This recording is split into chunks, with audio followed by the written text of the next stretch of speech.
Hello everyone, there is Anjali Gupta, Assistant Professor in RK College of Pharmacy, Prayagraj.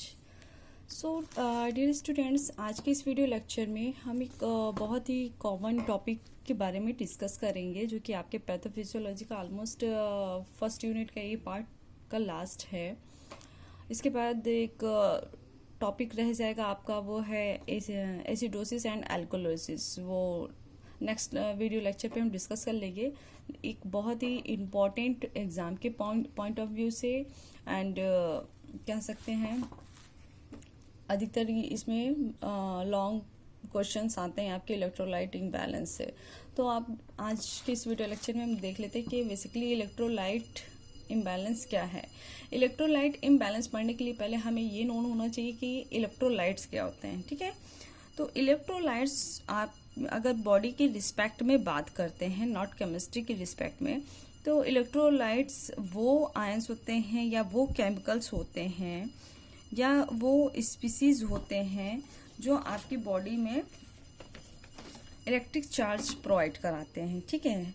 Electrolyte are chemical या mineral which provide electric charge in your body, right.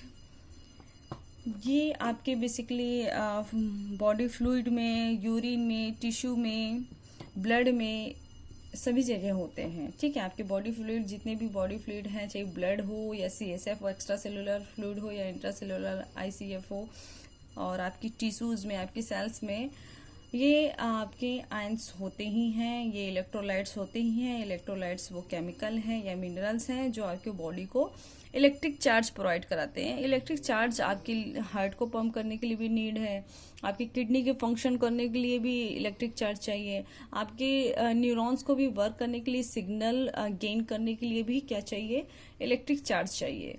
तो ये electric charge हमें कहाँ से मिलेगा? Food से मिलेगा, food supplement से मिलेगा, ठीक है। अगर इम्बैलेंस की बात करें, इलेक्ट्रोलाइट बैलेंस है, दैट मीन्स कि आपकी बॉडी होम्योस्टेसिस कंडीशन में, क्या है, होम्योस्टेसिस कंडीशन में। अगर इलेक्ट्रोलाइट इम्बैलेंस होता है, इलेक्ट्रोलाइट इम्बैलेंस होता है कि दैट मीन्स कि आपकी बॉडी होम्योस्टेसिस कंडीशन में नहीं है, कुछ ना कुछ उसमें कैजुअलिटी हो रही है, ठीक है। और ये बैलेंस करने की जरूरत भी है हमें। अगर इलेक्ट्रोलाइट बहुत ही इम्पॉर्टेंट है आपके बॉडी के अंदर वाटर के लिए, वाटर के बैलेंस को बनाए रखने के लिए, आपके बॉडी के अंदर एसिड बेस को बनाए रखने के लिए, एसिड बेस का मेंटेन रखने के लिए भी क्या, इलेक्ट्रोलाइट काफ़ी इंपॉर्टेंट है। अगर इसमें इम्बैलेंस हुआ, दैट मीन्स कि आपकी होम्योस्टेसिस भी इम्बैलेंस हुई, ठीक है। तो यहाँ पे डिफिनेशन के अकॉर्डिंग देख लेते हैं। Electrolyte play an important role in the maintaining homeostasis with in the body. They help to regulate heart and neurological function. मैंने आपको बताया आपके हार्ट और आपके न्यूरोलॉजिकल फंक्शन को वर्क करने के लिए भी इलेक्ट्रोलाइट सही है। Fluid balance, oxygen delivery, acid base balance, है ना। Electrolytes exist in the form of calcium chloride, magnesium, phosphate, potassium, sodium that can be obtain from the fluids, obtain from fluid supplements and foods. हाँ sorry, fluid supplements जो हम पेय पदार्थ ले रहे हैं या फिर फूड ले रहे हैं, खाना ले रहे हैं, ये हमारे सप्लीमेंट्स मिलते हैं। और बेसिकली आपके कैल्शियम, पोटेशियम और सोडियम और क्लोराइड, ये बहुत ही इम्पॉर्टेंट क्या है, आपके इलेक्ट्रोलाइट्स हैं, ठीक है। अगर सोडियम की बात करें तो सोडियम आपको पता है साल्ट का गुड सोर्स है, ठीक है।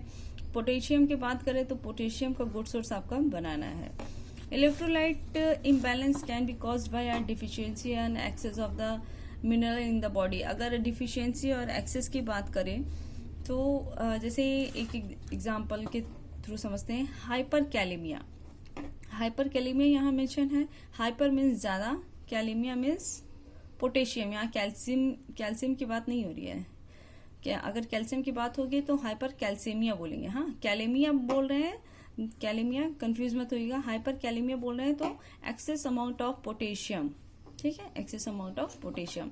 अब आ गया हाइपर कैल्सियमिया। हाइपर कैल्सियमिया क्या है, excess amount of the calcium. Hyper natremia, excess amount of the sodium. hypernatremia, excess amount of the sodium. They are can disturb the overall balance and functioning of nerve, cardiovascular system and muscles. अगर इन सब का imbalance हो जाए या बहुत ज़्यादा हो रहा है, सोडियम ज़्यादा हो जाता है तो हाइपरटेंशन की कंडीशन आ जाती है ना। अगर कैल्शियम बहुत ज़्यादा हो गया तो आपके मसल्स का कॉन्ट्रैक्शन स्टार्ट होना, बहुत ज़्यादा मसल्स ऐंठने लगेगी, ट्विस्टिंग होने लगती है। तो जितने भी आपके मिनरल्स हैं, जो भी आपके इलेक्ट्रोलाइट्स हैं, वो बहुत ही इंपॉर्टेंट हैं आपके नर्व्स के लिए, आपके कार्डियोवैस्कुलर सिस्टम के लिए, इवन आपके मसल्स के मूवमेंट के लिए भी, राइट। अगर नॉर्मल रेंज की बात करें तो नॉर्मल वैल्यू जो है एक हेल्दी, एक आइडियल ह्यूमन में होना चाहिए। जैसे सोडियम है तो ECF क्या है आपका, एक्स्ट्रा सेलुलर फ्लूइड है, ये क्या है, मोल इक्विवेलेंट पर लीटर है, ठीक है। MEQ/L मतलब मोल इक्विवेलेंट पर लीटर है। ECF extra cellular fluid, ICF intra cellular fluid, ठीक है। सोडियम है 135 to 150 होना चाहिए ECF में, एक्स्ट्रा सेलुलर में, और इंट्रा सेलुलर में 10 to 18 होना चाहिए, क्या, मोल इक्विवेलेंट पर लीटर। इसी तरह सारे आपके रेंज दे रखे हैं फॉस्फेट के, क्लोराइड के, 95 to 108 होना चाहिए। अब इससे अप एंड डाउन हुआ, दैट मीन्स कि आपका इलेक्ट्रोलाइट इम्बैलेंस हुआ। अगर अप भी होता है तब भी इलेक्ट्रोलाइट इम्बैलेंस है, और अगर डाउन भी होता है इसका रेंज तो भी क्या है, आपका इलेक्ट्रोलाइट इम्बैलेंस है। कुछ साइन एंड सिम्टम्स है वो देख लेते हैं। अगर इलेक्ट्रोलाइट इम्बैलेंस हो रहे हैं, बढ़ रहे हैं या कम हो रहे हैं तो क्या साइन एंड सिम्टम्स हैं। Any alteration of this, any alteration का मतलब है अप एंड डाउन, या तो इलेक्ट्रोलाइट्स इंक्रीज करेगा या तो इलेक्ट्रोलाइट डिक्रीज करेगा। This electrolytes amount, this are the producer more following symptoms. यहाँ बहुत सारे सिम्टम्स हो सकते हैं, जैसे कि वीकनेस, इरेगुलर हार्ट बीट, और बोन डिसऑर्डर हो सकता है, ट्विस्टिंग हो सकती है मसल्स में, ब्लड प्रेशर चेंजेस, कंफ्यूजन हो सकता है, सीजर्स आते हैं, ठीक है, इपिलेप्सिक कंडीशन, सीजर्स थोड़ा झटके आते हैं। नंबनेस का मतलब होता है, अगर कभी कभी क्या होता है कि लिम्स इलेक्ट्रोलाइट के डिफिशियंसी में वहाँ पे सेंसेशन नहीं होता है, मतलब जहाँ पे वो ऑर्गन या फिर वो part of the body where absence of sensations, ठीक है। नंबनेस का मतलब एक तरह से नॉर्मल लैंग्वेज में सुन हो जाना, ठीक है, सुन हो जाना। वो पर्टिकुलर ऑर्गन, अगर हाथ की बात करें तो अगर नंबनेंस हो रही है, मैं बोल रही हूँ कि मेरे इतने हाथ में नंबनेंस हो रही है, दैट मीन्स कि यहाँ पे सुन हो गया है, यहाँ सेंसेशन नहीं हो रहा है, मैं पेन चुभा रही हूँ, मुझे पता नहीं चल रहा है, ठीक है। तो नंबनेंस का मतलब ये हुआ। और देख लेते हैं, नर्वस सिस्टम डिसऑर्डर हो सकता है, मसल्स के भी कुछ डिसऑर्डर्स हो सकते हैं, फैट के भी डिसऑर्डर्स हो सकते हैं अगर इलेक्ट्रोलाइट इम्बैलेंस होता है तो। क्या क्या कारण हो सकते हैं, क्या क्या रीज़न हो सकते हैं इलेक्ट्रोलाइट इम्बैलेंस के, वो देख लेते हैं। वॉमिटिंग फॉर लॉन्ग पीरियड, लंबे समय से वॉमिटिंग हो रही है। सीवियर डिहाइड्रेशन हो रहा है। सीवियर डिहाइड्रेशन का मतलब है कि